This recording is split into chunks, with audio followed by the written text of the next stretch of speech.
beyond your role, who are you? So if we strip away my title, who am I? Well, like I said, I've just gone through the process, right? I co-founded an agency 20 years ago, and over the last couple of years, I've been thinking about leaving, and now circumstances just aligned.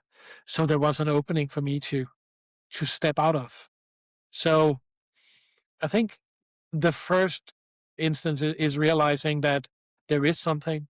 So for no idea how long, when I picked up the phone and answered the phone, I was naturally inclined to say it's Steen from IH Nordic, or IH Nordic, it's Steen, and it wasn't. It was just Steen from Steen. So who the heck was he? So that gave a lot of room to think. Also because I had so many options. I think from I announced it on LinkedIn, it took 5 minutes for the phone to ring for the first time with somebody offering me something in relations to doing something with me.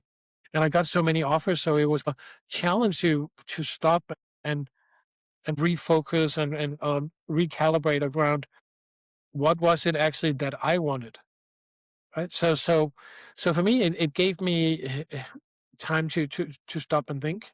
If I look back before that, I would have said I was. I used to describe myself as top funnel guy. I went around and I talked to people, and if there was anything and somebody potentially was interested in buying, I wasn't the sales guy. I was just the person who initiated the conversation and helped them move on in the process.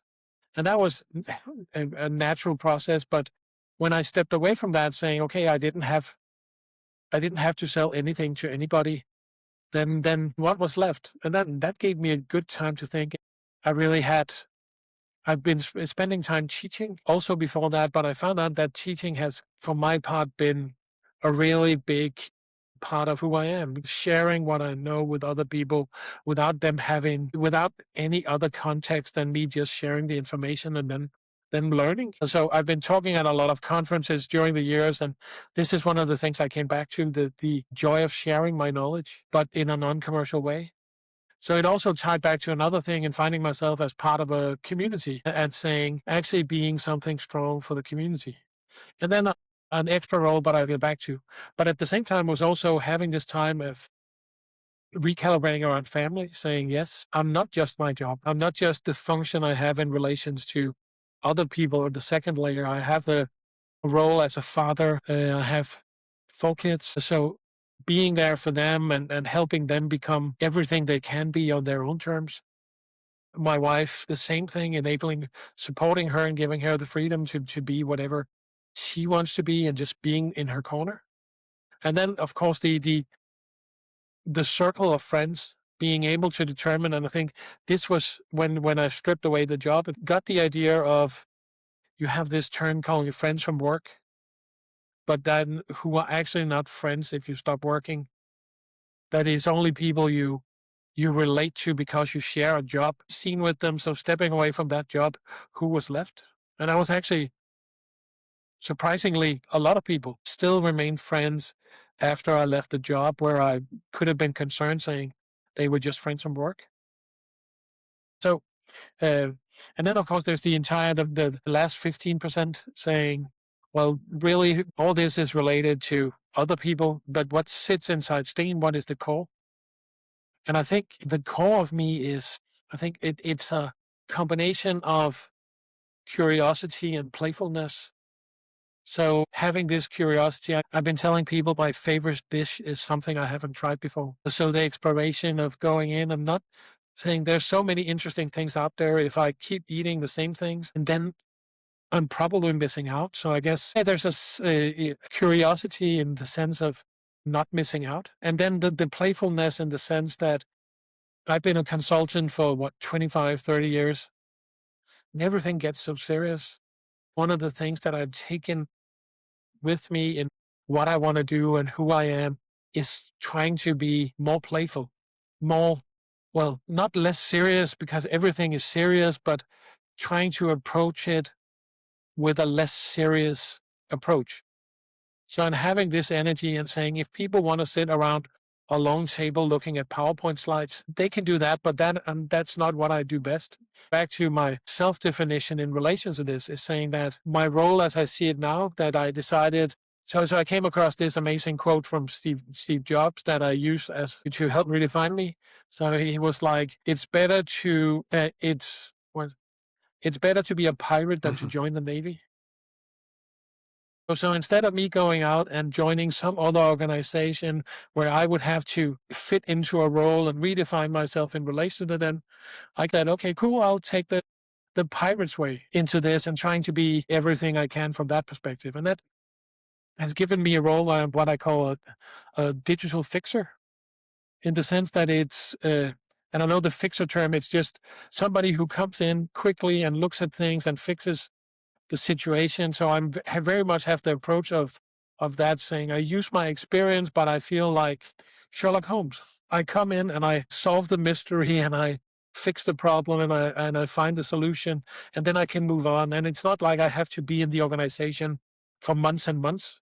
The faster I can do it, the better success. So that's the combination of finding back to who I am and saying, yeah, it's a playful approach to life centered around a curiosity in the I combination of mean, this that. playfulness is what makes us successful in the first place, but somehow along the way we are losing it. We forget it. But it's research Yeah, driven that if you lose that playfulness, that joy of trying things, yeah, the quality of the outcome deteriorates eventually. yeah. And also, the most depressing book that I read was can't even remember the name. It was about humor and having humor and saying that, well, kids laugh out loud 72 times a day, and if you're lucky as an adult, you laugh out loud like 3 times a week spontaneously. So, what is it that gets lost in that process, and how can we keep that? So, for instance, one of the things I've been trying to do to stimulate myself, and well, it's forcing me to smile more.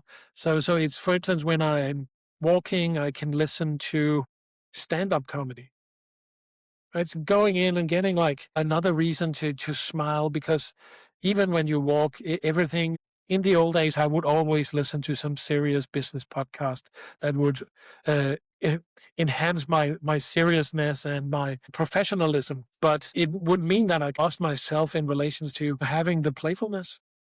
Right? It's also, and I think one of the things that has given me 20 years of pain in being in the workplace has been every time my curiosity came up with something funny or interesting or groundbreaking or something that broke the mold in relation to how to work and came up with a new process. People always wanted to productify it. So let's turn this into a product. And I'm like, that sounds really boring. It's like, okay, yeah. So you're suggesting let's take this game and put it into a series of steps so we can repeat it. But it's the complete opposite of being playful. There's no exploration in going in and defining the process. It's like, sure, I can dance in front of you and do crazy stuff, and if you want to productify it, you do that. I'm not gonna go back and reinterpret and spend a lot of my time trying to put on a formula the process I did, because it arisen from the creativeness and the playfulness. Since we're talking about joy at work, that leads me naturally to the second question. I'm pretty sure you will have some parts that you might be good at, that you might be doing in autopilot, but not really connect anymore, not really identify as that anymore. Yeah. Yeah, so I think, for me, it's been a massive help in having this fixer mindset, because in the old days, I would see myself as a salesperson, and because I was responsible for bringing things to the business. So now I can let that go and say, well, it's not selling. What I'm doing is I'm having conversations with people, and if they have problems like you, I can help them solve it in another space, but it's in relation to the business. But it's going in and having the conversation about their situation much more on their terms, because I'm not no longer committed to sending something back to the people back home. I can actually go in on your terms and have that. Being the salesperson is something I've very much left behind and replaced with just being a digital psychologist, basically. in some sense, being able to have that conversation about people's situation. And I think by having that approach, what I've also found out is that very often the problems that we have in organizations, the mysteries that I have to solve, very often tied to some very specific problems. But instead of fixing the problems, people start doing workarounds. Or if you have Bob, an accountant that is always bothering you, then you find a way of working around Bob. But it's not solving the problem. It's just giving you a way to create momentum. And going into organization, I see a lot of those Bob situations where you have built like a complex hierarchy of relations that is basically workarounds in relation to processes because it's too difficult to solve them. There's too much internal politics and hierarchy. So going in and actually be able to push some of those and get a solution is gratifying, but it's also Hmm. something that hurts in a lot of organizations. I was at an event yesterday, and there was it was the launch of a magazine, second edition of a magazine called You Can Now. At that magazine, one of the articles was they had asked a lot of people the question: so if you could choose between a human and an AI as a manager, what would you choose? And there was a significant majority of people who said an AI, because then you don't have the politics, you don't have the challenges in relation to that. But it's horrible, right? Because in a sense that it's putting up really some a friendly facade of something that has no empathy at all. But people would prefer that to the relationship with real people that cannot that don't show the empathy or don't understand the relations. I think it's a massive complication, but super Yeah, at interesting. least the robot is not expected to show real empathy. So we have no expectation from it. There's nothing No, for us to get disappointed by. yeah, exactly. And then we can, there's no end to the conversation we can have. We can continue until it says it understands us. But it's also why a lot of people are using it as a self therapy, because you can have this conversation. It never gets tired. The hourly rate never runs out. It's like, well, you can't run out of tokens, right? And that's super interesting. But at the same time, and that was one of my reflections from yesterday. We're digressing now, but that's my curiosity. I'm sorry. That it's also the AI's business model. In reality, it has no empathy. The reason why there's empathy there is to keep you engaged in the conversation, because then you spend your token and then you need more tokens. And then, so the longer you talk with it, the more money it makes. But basically like a psychologist, but except that it has no empathy. It has no understanding. It doesn't provide any real value. It Well, it's kind of the psychologist is like, so what do you feel about Yeah, that? yeah. Kind of having these reflecting question back at you, so you solve your own questions, and it comes with input. And how do you feel about this and that? Right. So from that perspective, it's interesting, but it's Hmm. also the business model that the empathy has been put in there to engage us and to keep us in the conversation. That we feel that, well, no, I have to go on a diet now because I promised my AI. And it doesn't care, it doesn't mean anything to it, right? So what you left behind is the salesman identity, let's call it. I wanted to ask you. Yeah. Yeah, but also actually the other part of the salesman, the Mm, marketeer, in the sense that going out and seeing that my communication is really now related to communicating and hmm not positioning. So having this, I guess in a sense saying that making, well, in peeling off some of the marketeer and being a more authentic me in my communication and having that. So it's super interesting, but it's also a complication because it makes it more difficult for me to up being a pirate if I decide one day to join the Navy again. What made you take that decision? I would like to hear what emotions emerged when you were selling or marketing that piled up towards that decision. I think it goes back to a principle of the general perception of the Hmm. salesperson and the marketeer. If you go in and what is the perception of that seen from the outside, neither the marketeer nor the salesperson is perceived as something really positive. It's somebody that convinces you to do something you don't want to do, basically. And even though I feel I can still say I never sold anything to anybody that didn't get more out of it than it cost. Then it's still the self perception of saying, "What are you doing? What is your role?" Well, I'm in sales and marketing. It's like, okay, then you put yourself in a bucket that, even though that will take a lot of explanation to other people to not just pull their prejudice out and say, "Oh, so you're that guy." Right? And I think that's interesting because that opens up something in relations to the self perception. And I think so. This is a conversation I had with a lot of people. Is this in relation to our self perception in general? One of the things that can create the most discussions and the most fiercest arguments is if you push somebody on their self perception. So if I define myself as an amazing speaker on stage and you come and tell me I sucked, then you're hitting me Becomes a where it personal attack. hurts.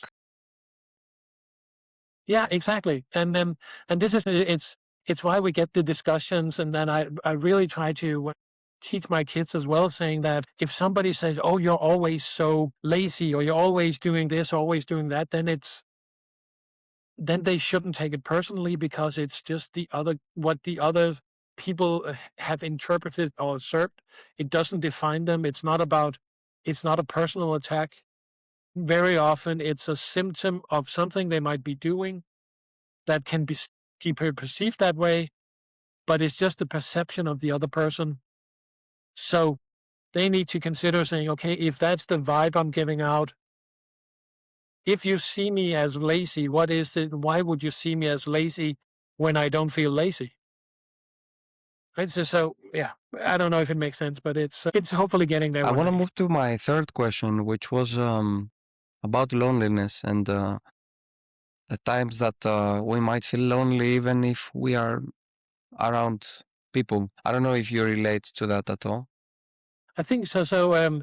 My co-founder in the agency, he told me a lot of times, and kept coming back to it, that he said that one of my problems was that I was too far ahead in relation to where the market was. So feeling alone with your thoughts, saying that, and it might be he was just flattering me, but it was something he brought up on a recurring basis, saying, "Yeah, this is not now. This is something the market is ready for in 3 to 5 years if it continues in that direction." So being somewhere where your curiosity kind of push you, that you, well, what's it called, skip like a stone, like, so one thing takes the nest and you're just skipping forward, and you're standing in a situation where you really clearly can see something that nobody else necessarily can see. You can feel really alone there. That's been one thing. And then the other side of that, which is kind of strength as well, it has been in relations to commercial thinking. So being able to look at something and saying, okay, this is a business process. What is the commercial objective of this, and how can we support that? And then talking to people and saying they can. It's like, my best example, I was teaching a class in Sweden, one of the ways in commercial Mhm. analytics. And the first thing I did on the first day was I showed them a website, and I said, okay, what is their business? And then having them reflect on saying, okay, this is a website. And they say, well, it's an e-com website. They sell stuff. Yeah, but it's actually more complicated than that. What is their business? And trying to see how far you had to push people to actually, for them to understand there was a business behind it at all. That it was not just a job, the reason, why does companies hire anybody? Because they think the business will be better with them in it. Right? So that's basically, as in most cases, is as simple as that. If I have two candidates and one of them is you and the other, then I would hire you if I think you're better for the business than the other person. So it's not necessarily about your qualification. You could be an amazing ace, and have done 10,000 things. But if the other person has, well, half the experience, but the skill in the single set that matches the business needs better, then they would be the better candidate. And that's something getting people to see that, saying when you get rejected from a job, it's not you. It's just that when they say we went with somebody else that we felt fit better, that is the ultimate truth. So either you didn't sell the value you would bring to the business well enough, or you simply wasn't the right candidate. So it's not about the business, it's about you communicating what's there. I think these are all kind of bigger skills that I think. But when it comes to feeling alone in relations to okay, but this is of course related, not related to work, but sometimes money and finances. Being in a situation at work, saying we have had situations where, okay, we have 40 people here, we have 10 customers who have not paid their bill yet. So technically, we have all the money in the bank, but it's not there. And now we have to pay salaries. So, yeah, I could talk to my co founder, but we already kind of agreed on that situation. So, feeling alone in that situation, saying, cannot go to the employee and explain, well, uh, you can just work around it and make sure they get their salary. And that's an extreme sense of loneliness, and sometimes also making tough decisions. So being challenged, but I actually feel that it's also one of the things that I get to talk to people about now. So one of the things that I've seen is that if you're a manager in a lot of organizations, you have your area of responsibility, but you don't necessarily have somebody to talk to about the decisions. And that's kind of the same reflection. So you sit as a CMO having to decide around marketing, what is the strategy for next year? So you cannot really go to your people because they expect you to already know this and Yeah. be on top of it. And you cannot go up in the organization because they expect you to be on top of it and they don't care and they don't have the knowledge fair. So you sitting there alone and having nobody to talk to. So being that person coming in and say, "Hey, I can come and spar with you." Actually trying to open up for that and saying, "You don't have to be alone with this." I think that's a lot of loneliness sitting with decision making in organizations that you don't really think about. Because you think that when you move up in the situation, then you will have a network and you might have friends and stuff, but they won't necessarily be spend their time deciding what you're supposed to do with your job. And they will also, in a lot of cases, assume that you're on top of it, that you know what to do, that if you're the CEO of the company, then you became the CEO because but very often you don't. So who can you talk to? So it's a very much tied into the That's decision very making. true. Very often you don't. I would say in my network at least, 9 out of 10 people or even more, they don't know what they're doing. Even the most confident founders I have in my network, people that you wouldn't even imagine that they might be feeling as insecure as everyone. Yeah. Yeah. No one knows what they're doing. Yeah. Yeah, I mean, and and then we live in a time where we have to signal that we know what we're doing. So we cannot show weakness, right? Because then we apparently are not the right one for the job. So the one who's best at faking it till they make it, yeah, gets on top. But then when a lot of people fake it till they make it, I don't know about you, but to me, it starts becoming a little bit of a noise. Yeah. Yeah, I agree in the sense that but it ties back to the why would people rather have an AI Mhm. than a person as a manager? Because the manager doesn't know what they're doing really.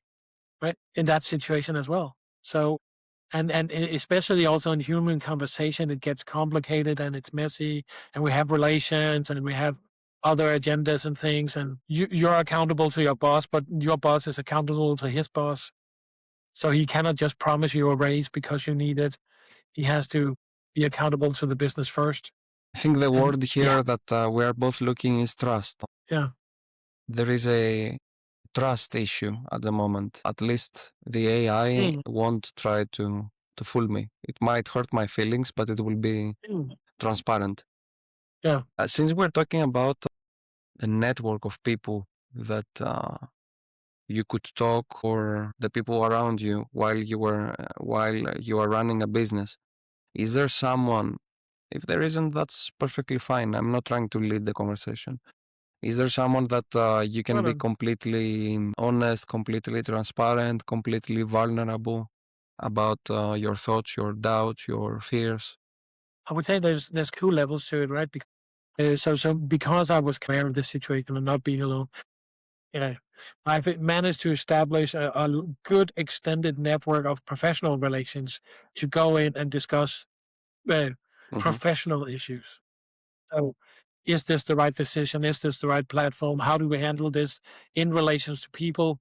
And that's all the outward facing things from my role. So yes, I think I actually maybe was even I had good relations with people and opening up and having conversation with them. But on the other level, the personal level in relation to the role, going in and saying the imposter syndrome and all the other things that you get, I think that was only a few people I actually felt I could open up on that level. So I could show everybody the turtle shell because they could technically see that anyway. But inside the shell was me, the actual turtle, that only very few people saw. I think it's the two different roles we have, our own uncertainties that we get inside as people, and the activities that we do on the outside that we can discuss and justify. So from that perspective, I think it, it it's not something I thought about the turtle image. I think it's quite precise in relation to everybody could see the shell, but very few got invited inside. I mean, few people are a lot compared to the average. In most cases, it's none. Yeah, What I hear yeah, frequently from founders or high performers generally is that they have people around them, but each of them doesn't necessarily get it. For example, you might have your family close to you, but they don't really yeah, get what you're going through. It's your mom and your dad, if you're lucky to have yeah, them. But then you might have your partner, your husband, your wife. But still, there is always a dynamic of I have to prove something. I can't be fully vulnerable. But even if there isn't that dynamic, not they don't yeah, always get you. They might offer some words of affirmation, some support, but it's not really landing. That's what I hear a lot from people like you. Does that do you relate at all with that? yeah. Yeah, but I can relate to it, especially through time. Saying the first, so I started 2 companies. The first company I started, I was very much alone with everything, and that ended badly. The way I left the company and everything. That was 20 years ago, right? But I was very alone with that. But there was a lot of emotions coming out on the other side, and I had to have a lot of conversation with people around the process to tackle it. So from that perspective, I was sitting alone with the situation, but then I had to process it. I had to open up. And I think it meant that when I started the second company, a lot of the people I had opened up to around the first process, I had those people along the way because it was so you have to fuck up once really bad to have good people in your corner. So I think that's it, and that has helped me a lot in the second process. But it's also sometimes I feel that you need people to not just say yes, but also push Absolutely. you to not just be so even though they understand you, very often it's like the AI saying, "Yeah, sure, okay." And they can actually completely understand you, and they know where you're coming from. They know what you've been, but maybe sometimes they should also okay, pull yourself together and do this now. Move on, do something. And I feel I've probably been too self-confident to allow people to do that. So it's kind of my mistake of not letting them in. So back to the self-perception saying, no, no, yeah, sure, you can pat me on the Yeah. back, but I got this. When technically, when you look back, say, well, dude, I didn't have it.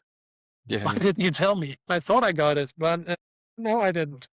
This is something that I experienced myself firsthand during the years of my consultants in the past. Most of the founders that I Yeah, was working with, aside from the fact that they were quite volatile as people, which is totally understandable considering being a founder, a CEO is an Mm, extremely stressful situation. So there are always a lot of emotions. yeah, But what I remember from this time was this craving for trust from these people. And this trust was, in lots of cases, was built by challenge. So the more you would challenge them, the more they would trust you because they would trust your intention in the process.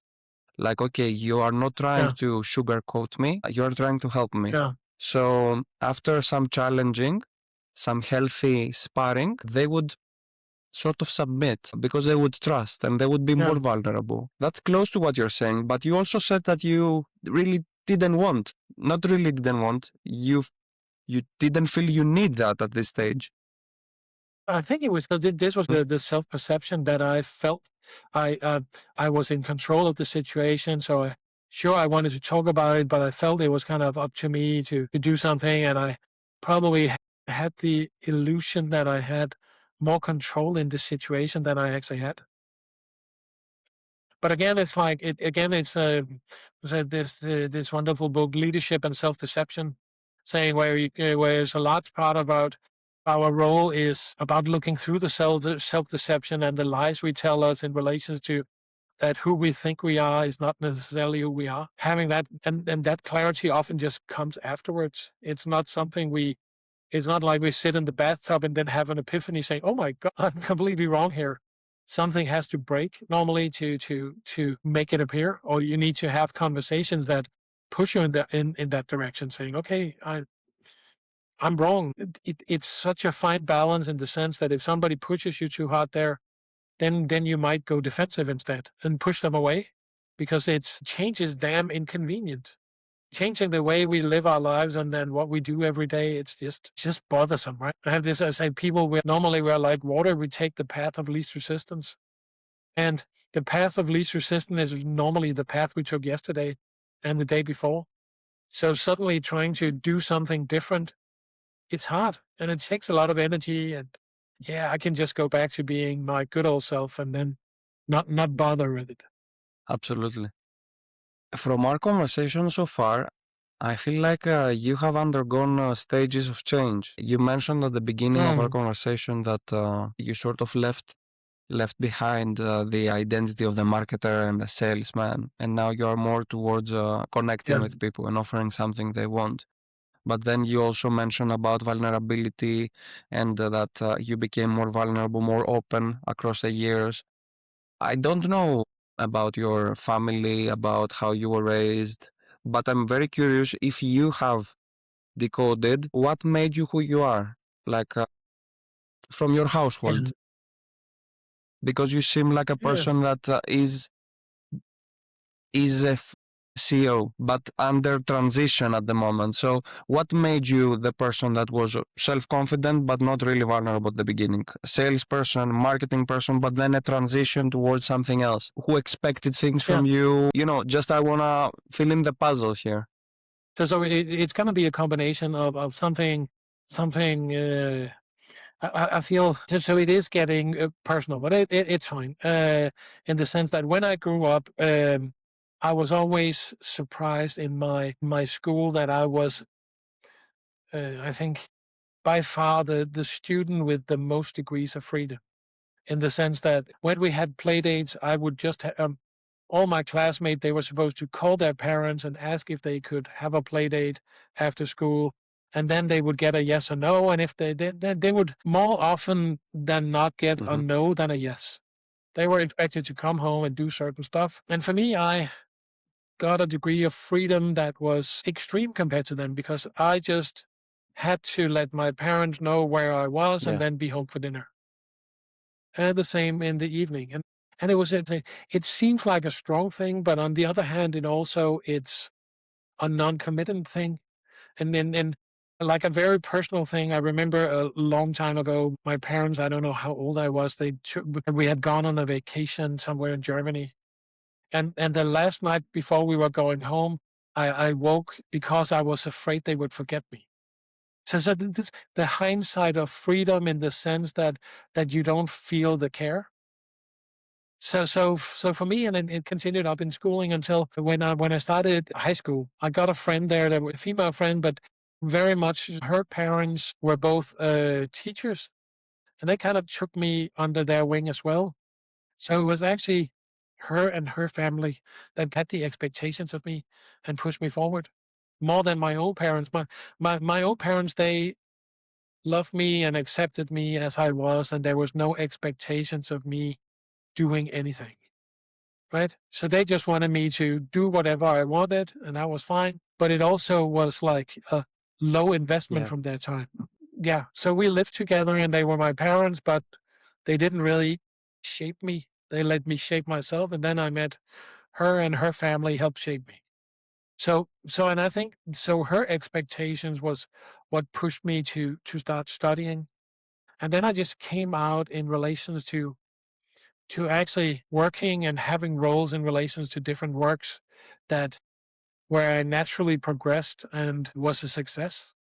It gave me the momentum to move on, and the combination of the what we talked about, the curiosity and the playfulness, pushing some innovation even when I was very low in grades and very not a powerful person in the organization, but still coming up with some significant ideas.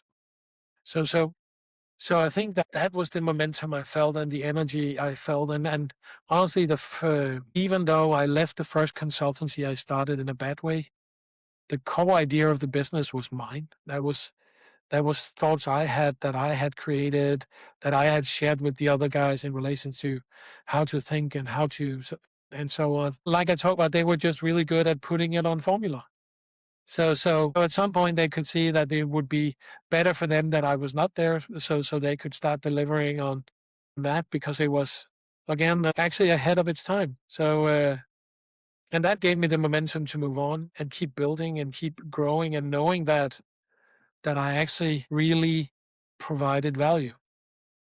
And I think it came back even stronger when I started doing presentations. I remember I was sitting in London at one point. I had done a presentation in a community, and then the guy comes over to me saying, "Hey, you don't know me, but I've been watching your presentations for the last couple of years you've been here, and I just want to say I don't know how many times you have saved my ass." That's very sweet. Yeah, yeah. So you get this confirmation saying, "Okay, I am making a difference." And by making this difference and by being out there and getting the acknowledgement, then it becomes bigger than just being a salesperson or a marketing person or something. It's more than a role. It's just it becomes, I don't know, a honorary title, something. But also supporting the value of being authentic and being able to shed this sales and marketing and leave it behind and saying, I don't need that. It's fine. It's not where the value is. The value is in the authentic communication and being me. Looking in the past from your current maturity and experience, what do you think the child that you mentioned, the child that didn't have just had to go home for dinner, what do you think that child needed emotionally back then? Yeah, they needed the acknowledgement, right? So it becomes very much and you can see, and it's probably still there to some extent, saying that the third party acknowledgement, the other people patting me on the back and saying I'm there and I'm super cool and I'm good at what I do, that means something. So because like I say, it's a support system that works for me getting out there and getting the acknowledgement that maybe me as a kid didn't get at home.